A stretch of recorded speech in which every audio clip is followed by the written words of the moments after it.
obedience to an earlier number of the same magazine, she had begged a red chenille tablecloth from her Edwardian aunt down at Bognor, washed out excess tea and ink stains, and stitched gay white baubles round that.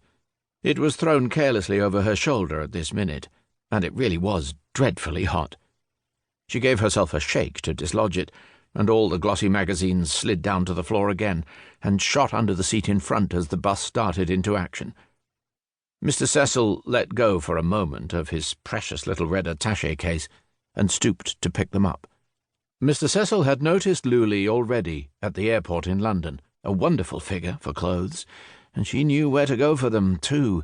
That vast circular skirt had not come off the peg, and the white cambric off-the-shoulder blouse, ransack the attics for Granny's old camisoles, was the rage at the moment in all the Mayfair boutiques.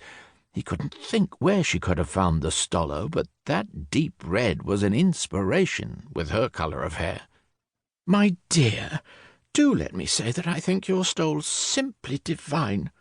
Not Hartnell?" "Oh, no," said Luley. "He did have some like it, but this one is real.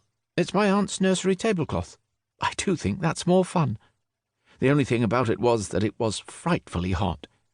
"Oh, but worth it," said Mr. Cecil. He himself had forced, Ducky, all his clients into toile de Vichy this year, that heaven-blue faded cotton that one saw on all those touching ouvriers and people in France. But one did get a teeny bit sick of it by the end of the season. His clients? "But I'm Cecil, dear. Mr. Cecil, you know, of Christopher et Compagnie."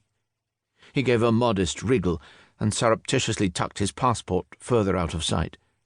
It really was too inconsiderate of one's passport to blazon one abroad.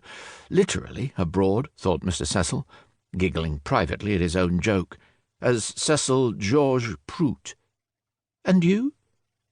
"Well, I'm Louvain Barker," said Luley, going a little pink as she always did. Mr. Cecil couldn't get over it. He had thought her— what had he thought her? One of the bright young cookies from Mayfair, eking out Daddy's allowance with tentative dabblings in the deplorable new cult of do-it-yourself. But Louvain Barker? "My dear, I adore your books. I know them every one, positively bedside, I do assure you. Fancy, so distinguished, and you so young." 29, admitted Luley ruefully. "When you had been in the public eye for— yes, it was 10 years now. There was nothing to be done but admit. Jolly nearly 30. Isn't it awful?" "Wait till you're actually 32, like poor me," said Mr. Cecil. Mr. Cecil had been in the public eye for 25 years, but he admitted nothing. He flung back a brassy forelock with a famous long white hand. "Too exciting for any words, my dear. Meeting the fabulous Barker in the flesh." He gave a tiny shudder. To Mr. Cecil, the flesh was something to be covered up as quickly as possible in toile de Vichy. "Do tell all about it, Ducky, every single." It was his latest affectation to leave unsaid any obvious terminals. Catching on like wildfire it was, among the Mayfair cookies, and such good publicity for Christophe et Compagnie, at any rate as long as they still had the decency to add, as Mr. Cecil would say. Luley, to his great delight, caught on immediately like the good little cookie she was, and unspoken last words littered or omitted to litter her every sentence, as, while the little bus bumped its way over the airport grass, she rapidly outlined the rise to fame, to distinguished fame, as Mr. Cecil had not untruly said, of Miss Louvain Barker.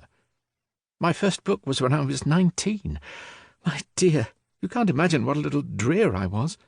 My publishers often laugh over it now, the first time I went to see them and sat there." Mr. Cecil was beside himself with excitement.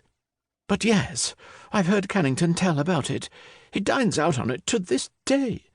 Mum as a mouse you sat, and they couldn't get a word out of you. They were in despair. Too Charlotte Bronte for any. My dear, I was petrified. Mouse! I was complete mouse. Mouse hair, mouse voice, mouse mind, and, goodness knows, mouse courage. But all that